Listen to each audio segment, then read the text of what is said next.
कल मैंने आपको मध्य का पाषाण काल पढ़ाया था। मेसोलिथिक एज मैंने कल आप लोगों को पढ़ाया था। मेसोलिथिक एज में दो इंपॉर्टेंट क्वेश्चन कभी कभी परीक्षाओं में पूछ लिया जाता है। जैसे युद्ध का सबसे प्राचीनतम साक्ष्य, युद्ध का सबसे वार वार तो आप नहीं कह सकते हैं, इस समय बैटल कह सकते हैं, क्योंकि इस समय वार पॉसिबल नहीं था, बैटल होता होगा। तो युद्ध का सबसे प्राचीनतम साक्ष्य जो है वो मध्य पाषाण काल से ही मिला है, मध्य पाषाण काल से ही मिला है। और वो जगह का नाम है सराय नहर राय, सराय नहर राय। और ध्यान दीजिएगा, युद्ध का सबसे प्राचीनतम साक्ष्य सराय नहर राय से मिला है, जो मध्य पाषाण काल का है। और इसमें ही एक इंपॉर्टेंट बात है कि हत्या का प्रयास का जो साक्ष्य है, मर्डर का साक्ष्य जो है, इसी काल से मिला है, वो भी सराय नहर राय से मिला है। उसमें एक व्यक्ति के पत्थर पर मस्तिष्क में पत्थर से वार करने का प्रमाण मिला है। तो यह मध्य पाषाण काल के बारे में कुछ जानकारी थी जो कल क्लास में मैं नहीं बता सका था, लेकिन आज मैं आपको बता रहा हूं। ये परीक्षाओं में अक्सर पूछ लिया जाता है। मध्य पूरा पाषाण काल जब मैं पढ़ा रहा था, मिडिल पैलियोलिथिक एज की मैं बात कर रहा हूं, तो फलक संस्कृति पढ़ाते समय मैंने सोलंकिया बोल दिया था, जबकि एच.डी. सांकलिया है, एच.डी. सांकलिया है। ये थोड़ा सा ध्यान दीजिएगा। यह सब जो है परीक्षाओं में पूछा जाता है।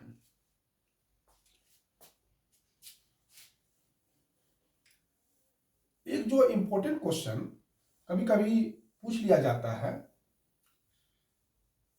वह यह है कि भारतीय पुरातत्व का जनक किसे कहा जाता है। भारतीय पुरातत्व का जनक किसे कहा जाता है, क्वेश्चन अगर पूछ लिया जाए तो इसका जवाब होगा अलेक्जेंडर कनिंघम। अलेक्जेंडर कनिंघम को भारतीय पुरातत्व का जनक कहा जाता है। जो भारतीय पुरातत्व विभाग है वो संस्कृति मंत्रालय के अंतर्गत काम करता है। भारतीय पुरातत्व विभाग जो है वो संस्कृति मंत्रालय के अंतर्गत काम करता है। भारतीय पुरातत्व का जनक कौन है? Alexander Cunningham. और संस्कृत पुरातत्व विभाग जो है संस्कृति मंत्रालय के अंतर्गत काम करता है। एक है राष्ट्रीय मानव संग्रहालय, ये राष्ट्रीय मानव संग्रहालय।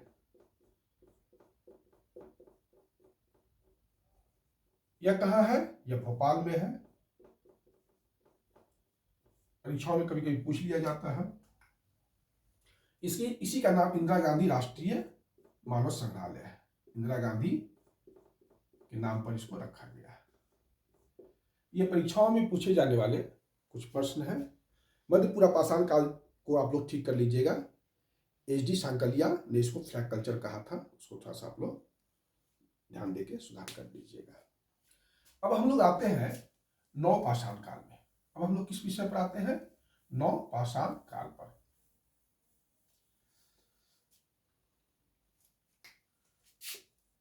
नव पाषाण काल,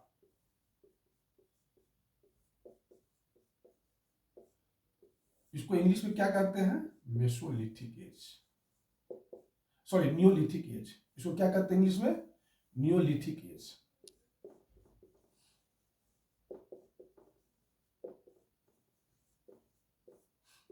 इसका समय क्या है? 6000 बीसी से 3000 बीसी। देखिए, अगर नव पाषाण काल, एक थे 1860 में, एक थे लेनवेस सूरियर, उनका क्या नाम था? लेनवेस सूरियर। इनको टोंस नदी घाटी आपको उत्तर प्रदेश में है, और वहीं से इनको नव पाषाण काल का कुछ औजार मिला था लेनवेस सूरियर को। एक थे जॉन लुवाक, जॉन लुवाक, और इन्होंने ही सबसे पहले नियोलिथिक शब्द का प्रयोग किया था या नवपाषाण शब्द का प्रयोग किया था। ये दोनों बहुत इंपॉर्टेंट है। सबसे पहले नियोलिथिक या नवपाषाण शब्द का प्रयोग करने वाले व्यक्ति थे जॉन लुवाक, और 1860 में लेनोसियर को टोस नदी घाटी से नवपाषाणकालीन औजार मिला। यह तो है आपका नवपाषाण क्रांति का नाम किसने दिया, कौन सा औजार खोजा, ये इंपॉर्टेंट चीज है जो आपको ध्यान में रखना है। देखिए, न्यूलिथिक एज का जो शुरुआत है वो विश्व स्तर पर 9000 बीसी से ही शुरू हो गया था। यहां पर आप लोग कंफ्यूज मत होइएगा, हम वर्ल्ड लेवल पर बात कर रहे हैं, भारतीय संदर्भ में बात नहीं कर रहे हैं। लेकिन भारत में वो प्रमाण 7000 बीसी के करीब का है, और यह कहां से मिला है, मेहरगढ़ से। आप लोग सोच रहे होंगे कि सर आप तो 6000 बीसी लिखा रहे थे, फिर मेहरगढ़ में ये जो 7000 बीसी का आप क्यों लिखा रहे हैं। देखिए, मेहरगढ़ में जो खुदाई हुई है वो 5000 बीसी तक का ही हुआ है, उसके पुराना कोई खुदाई वहां पर नहीं हुआ है, ध्यान रखिएगा। लेकिन जो जहां तक खुदाई हुई है, लेकिन उसके नीचे निक्षेप पाया गया है, और इस आधार पर माना जाता है कि वहां उसके पहले भी बस्तियां रही होंगी। मेहरगढ़ जो है बलूचिस्तान में है, और बलूचिस्तान कहाँ है, पाकिस्तान में है। बलूचिस्तान कहाँ है, पाकिस्तान में है, वहीं पर मेहरगढ़ है। ये एशिया का सबसे पुराना आप कह सकते हैं गांव है, एशिया का सबसे पुराना गांव है।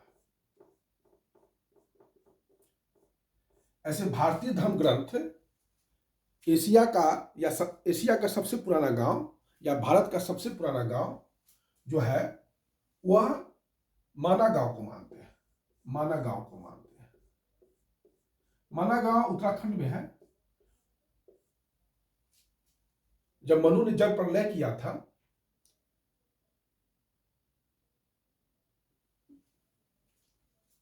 माना गांव जो है वह सबसे प्राचीनतम गांव भारत का है। इसको आप लोग थोड़ा सा ध्यान दीजिएगा। इसको अनाज का भंडार भी कहा जाता है मेहरगढ़ को, और ये बोलन नदी के किनारे है, बोलन नदी के किनारे। जब माना गांव के बारे में एक टेल्स मिथ्स है कि जब पूरे संसार में जल प्रलय हो गया था तो एकमात्र गांव जो बचा था वो माना गांव बचा था, और वहीं से फिर से सृष्टि की शुरुआत हुई। ये माना गांव के बारे में। ठीक, मेहरगढ़ के लोग सबसे पहले जो अनाज उपजाते थे वो थे जौ, जौ, गेहूं, जौ, गेहूं, खजूर, डेट्स जिसको कहते हैं, कपास, और सबसे पहले बकरी ये लोग काफी पालते थे। बकरी, कपास भी ये लोग उपजाने वाले थे, खजूर भी उपजाते थे, जौ भी उपजाते थे, गेहूं भी उपजाते थे। ये सब इस काल का मेहरगढ़ की विशेषता है। देखिए, नवपाषाण काल से जो प्रश्न आते हैं वह कुछ बहुत ही सिंपल आते हैं। मेनली वो स्थान मतलब जो प्लेस से संबंधित ही आते हैं। किसी प्लेस के बारे में पूछ देगा कि उस प्लेस की क्या विशेषता है, जो प्रश्न यहीं से आते हैं। लेकिन फिर भी एक कॉन्सेप्शन के लिए आपको हम यहां पर कॉन्सेप्ट भी हम क्लियर करेंगे। देखिए, मेहरगढ़ की चर्चा हो गई। अगर आप देखिएगा तो बिहार में भी कुछ आपको प्लेस मिलता है। चिरांद, ये बिहार के छपरा जिला में है, बिहार के छपरा जिला में है। और यहां से जो इंपॉर्टेंट बात है वो मिला है, हड्डी के उपकरण मिले हैं, हड्डी का उपकरण मिला है। ये बहुत बड़ा इंपॉर्टेंट चीज है, परीक्षा में पूछा जाता है। ठीक, चैचर भी यहीं पर है, चिरांद चैचर। बिहार से एक जो स्थल मिला है वो सिलवार से मिला है, ये रोहतास डिस्ट्रिक्ट में है बिहार का। ये सब पूछ लिया जा सकता है आपसे। और एक जो इंपॉर्टेंट प्लेस मिला है वो है ताराडी। ताराडी जो है वह आपको बोध गया में है। वो जो है कहाँ है, बोध गया में है। ये आपसे परीक्षाओं में पूछा जा सकता है।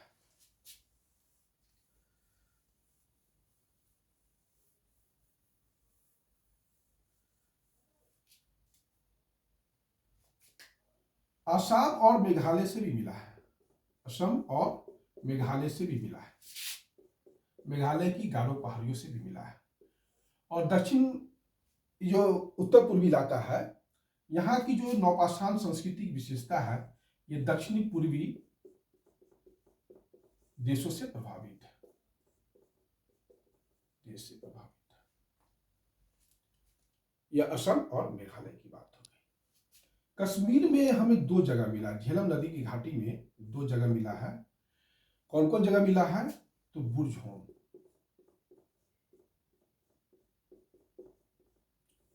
और गुफकराल।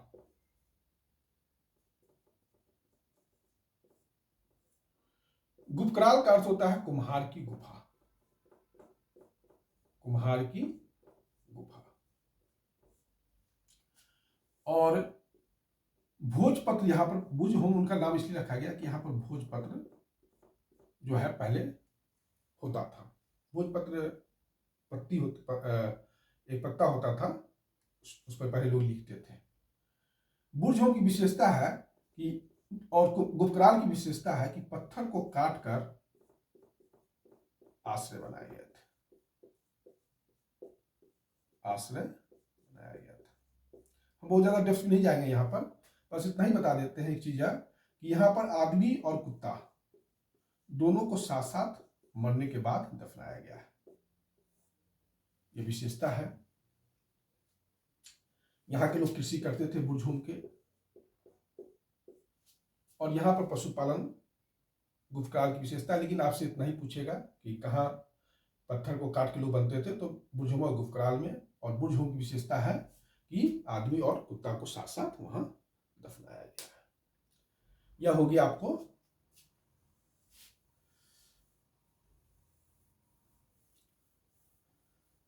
उत्तर प्रदेश में। अगर देखा जाए तो दो इंपॉर्टेंट जगह मिला है। एक महागढ़ा एक जगह है, वहां पर गौशाला का साक्ष्य मिला है, गौशाला का साक्ष्य मिला है। और एक इलाहाबाद के पास ही जगह है कोल्डी हवा, यहां से चावल का साक्ष्य मिला है 6000 BC का। जंगली चावल और फसली चावल दोनों का उत्पादन हुआ है, दोनों का प्रमाण मिला है कोल्डी हवा से। लेकिन हमने आपको मेहरगढ़ का एक चर्चा किया था कुछ देर पहले, जो 7000 कृषि का सबसे प्राचीनतम साक्ष्य मेहरगढ़ से मिला है। लेकिन अभी जो हाल में एक रिसर्च हुआ है, और उत्तर प्रदेश में एक जगह मिला है संत कबीर नगर में, संत कबीर नगर में जगह का नाम है लहुरा देव। जगह का क्या नाम है, लहुरा देव। और इस लहुरा देव की विशेषता क्या है कि 9000 BC तो 7000 BC तक चावल के खेती का प्रमाण मिला है। कहने का अर्थ कि चावल का जो सबसे पुराना साक्ष्य पहले कोल्डी हवा था, जो 6000 BC था, अब वो संत कबीर नगर का लहुरा देव हो जाएगा। अगर इस आधार पर देखा जाए तो सबसे पहले कृषि करने वाले लोग संत कबीर नगर के थे, क्योंकि मेहरगढ़ का भी प्रमाण 7000 BC का है और संत कबीर नगर का प्रमाण उससे पहले का है। यह उत्तर प्रदेश का कुछ, यह उत्तर प्रदेश प्रशासनिक सेवा की जो प्रारंभिक परीक्षा है उसमें अक्सर ये सब सवाल पूछे जाते हैं।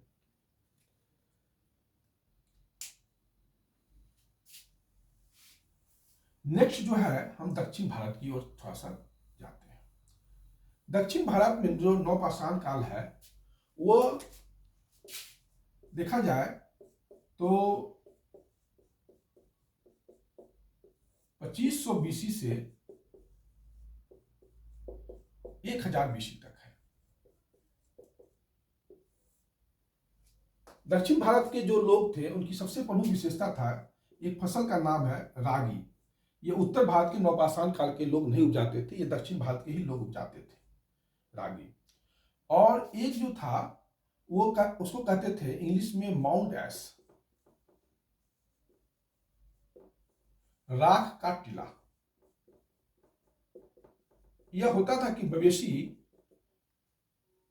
जब अपना मलमूत्र त्याग करते थे तो नवपाषाण काल के लोग उसको जला देते थे और फिर वो आगे बढ़ जाते थे, तो उसे वो एक राख का टीला बन जाता था। तो ये दक्षिण भारत में ही नवपाषाण काल की यह विशेषता है। दक्षिण भारत में अगर देखा जाए तो कुछ जगह मिला है, जैसे आंध्र प्रदेश में उतनूर,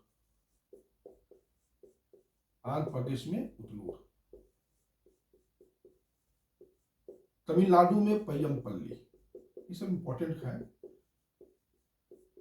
पय्यमपल्ली सबसे ज्यादा जगह कर्नाटक में मिला है, मास्की, ब्रह्मगिरी, तेक्कलकोटा, संगनकल्लू, हल्लूर,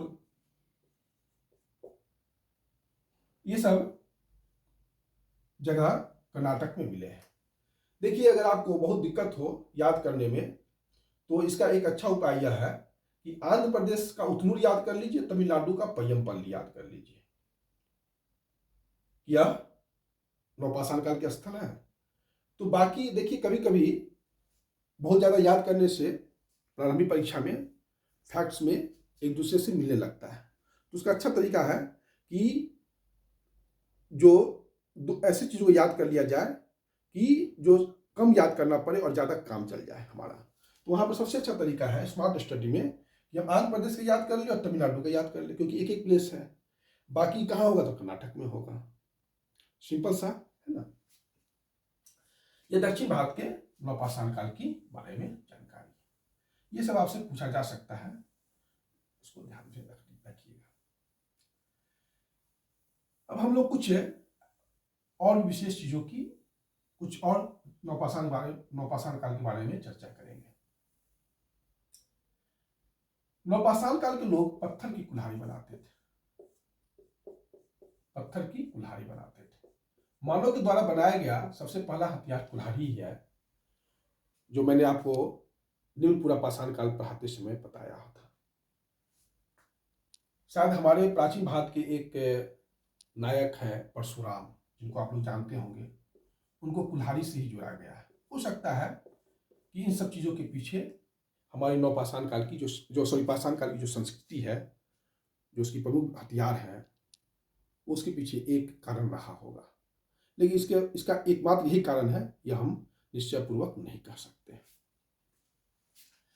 ये जो कुल्हाड़ी होता था, उसको पत्थर के जो भी औजार बनाए जाते थे, उसको चमकाने का जो चमकीला इसी काल में बनाया जाता था।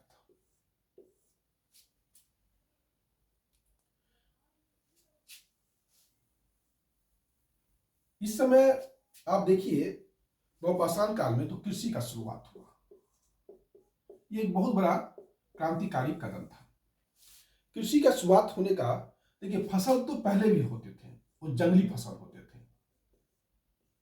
लेकिन इस जंगली फसल को उन्होंने अपनी प्रतिभा के बल पर उसको कृषि के लायक बना दिया, खेती के लायक बना दिया, और कृत्रिम वातावरण में, जो पहले प्राकृतिक वातावरण में होता था, उसको कृत्रिम वातावरण में उसका उपज करवाया।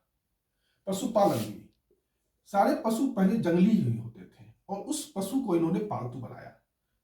कहीं ना कहीं यह हाथ और बुद्धि दोनों के संगम का आप कह सकते हैं कि परिणाम था। कृषि हुआ, पशुपालन हुआ। कुम्हार का चाक देखते हैं, इन्होंने सबसे पहले आविष्कार किया था और 4500 बीसी में, 4500 बीसी के आसपास कुम्हार का जो चाक होता है वह उसमें बर्तन बनाने जाने लगे थे। कल मैंने बताया था मध्य पाषाण काल के बारे में कि चौपानी मांडो के लोग सबसे पुराने बर्तन बनाने वाले लोग थे, लेकिन पहले हाथ से बर्तन बनते थे। चाक का आविष्कार इसी समय हुआ है और इसके बाद जो भी बर्तन बनते थे वो चाक पर बनते थे। पहिया का भी आविष्कार इसी समय हुआ था। पहिया का भी आविष्कार इसी समय हुआ था। ये सबसे पुराने ग्रामीण समुदाय के लोग थे।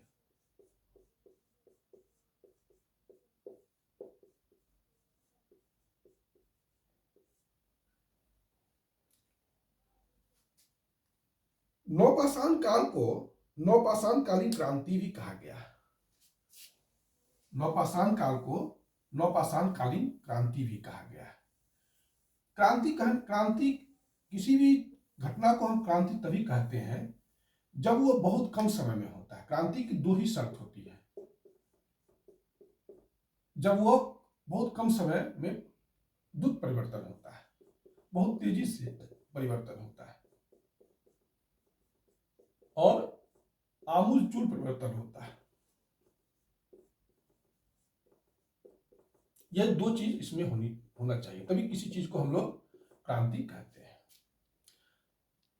रूसी क्रांति, फैशन क्रांति। नवपाषाण काल को क्रांति जो कहने का अर्थ है कि पहली बार मानव, पशु तथा भूमि के बीच संबंध की शुरुआत पहली बार यहां से हुई। ये परिवर्तन बहुत तेजी से नहीं हुए, ये परिवर्तन बहुत ही क्रमिक हुए, लेकिन पूरी जो पाषाण काल में हम देखें तो ये परिवर्तन बहुत धीमी गति से हुआ, लेकिन इसका जो प्रभाव है वह कह सकते हैं कि उसने मानव जीवन में आमूलचूल परिवर्तन ला दिया। हमने इस परिवर्तन में, इसलिए यह बहुत तेज गति से नहीं हुआ क्योंकि अगर देखा जाए, जैसे कृषि की बात है तो मानव को वनस्पति, यह सब परीक्षा में नहीं पूछा जाएगा, बस आप लोग इतना ही समझिए कि नवपाषाण काल को नवपाषाण क्रांति भी कहा जाता था क्योंकि मानव, पशु और भूमि के बीच आधारभूत संबंधों की शुरुआत हुई। मानव सबसे पहले वनस्पति का प्रति जागरूक होमो हैबिलिस ही हो गया था। आपको मैंने बताया था पहला कि जो आदि मानव का विकास हुआ, सबसे पहले प्राइमेट्स आए, रामापिथेकस, उसके बाद आए ऑस्ट्रेलोपिथेकस आए, उसके बाद होमो हैबिलिस आए। होमो हैबिलिस को ही सबसे पहले वनस्पति का ज्ञान हो गया था। इरेक्टस के बारे में मैंने आपको बताया था, जो होमो हैबिलिस के बाद आया, कि वो सबसे पहले चलना शुरू किए। तो उसके पहले सारे लोग दक्षिण अफ्रीका में ही रहते थे। इरेक्टस ही पूरे भारत में चाहे कहीं भी हो, मध्य एशिया में कहीं भी गए हो तो इरेक्टस ही गए। उस इरेक्टस ने सबसे पहले जो है, जो उत्पादन होता था उसका, आप कह सकते हैं कि उसको संग्रह भी किया और छुपा कर रखना भी सीखा। हमारी कुछ अपनी मनुष्य की कुछ प्रवृत्तियां होती है संग्रह करने की और छुपाने की, जो इरेक्टस में पाया जाता था। वह कहने का अर्थ है कि जो जंगली पशु या जंगली जो फसल होते थे उसको इन लोगों ने बहुत मेहनत से, बहुत समय लगाकर इसको अपना बनाया, उसको खेती के लायक बनाया। किस पशु को पाला जाए यह इन्होंने ही बताया हमें। यह है नवपाषाण काल के बारे में। नवपाषाण काल की सबसे बड़ी विशेषता है कि अब तक जो भी पाषाण काल के लोग थे वो खाद्य उत्पादन नहीं करते थे, कहीं ना कहीं जाके वो खाद्य संग्रह ही करते थे, लेकिन ये जो थे खाद्य उत्पादन करने लगे, फूड प्रोड्यूसर बन गए और इन्होंने अस्थाई जीवन की शुरुआत की किया। यही है नवपाषाण काल के बारे में जानकारी।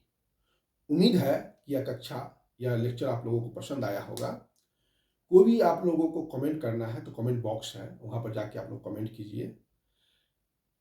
हम ये वीडियो जो बना रहे हैं, बहुत थोड़ा-सा पहले मैं एक ही साथ 2-3 टॉपिक को लेता था, लेकिन मुझे खुद ही लगा कि आप लोग इससे कन्फ्यूज़्ड ज़्यादा हो जाइएगा, इसलिए मैंने अब ये फिक्स कर दिया है कि एक ही टॉपिक मैं पढ़ाऊँगा। जैसे कल ताम्रपाषाण काल ही पढ़ाऊँगा। अगर सिंधु घाटी की सभ्यताएँ बहुत ज़्यादा चौड़ा है तो उसको 5, 6, 7, 8 जितना भी ज़रूरत होगा मैं उतना वीडियो बनाऊँगा। मेरी कोशिश है कि भारतीय इतिहास में प्रारंभिक परीक्षा का जितना भी वीडियो जितना जितना संख्या में ज़्यादा बने, वो उस एक वीडियो ज़्यादा समय का नहीं होगा, लेकिन संख्या वीडियो का ज़्यादा होगा, यह मुझे मंजूर है। और यह भी मैं वादा करता हूँ आप लोगों से कि आपका कोई भी एग्ज़ाम हो, आईएएस, पीसीएस का कोई भी प्री का एग्ज़ाम हो, उसके बाद नेट का सॉरी जो भी एंट्रेंस एग्ज़ाम एमए के लेवल पर होता है, वो सब में यह फ़ायदा करेगा। आप लोग इसको धीमे-धीमे वीडियो को रोक कर कागज़ कलम लेकर लिखा कीजिए। मैं आप लोगों को विश्वास दिलाता हूँ कि बहुत ही मेहनत करके ये आपको वीडियो दिया जा रहा है। अगर आप इसका फ़ायदा उठा लेते हैं, तो परीक्षा में आप ज़रूर सक्सेस कीजिएगा। धन्यवाद। इसी के साथ मैं अपना क्लास लेक्चर समाप्त करता हूँ।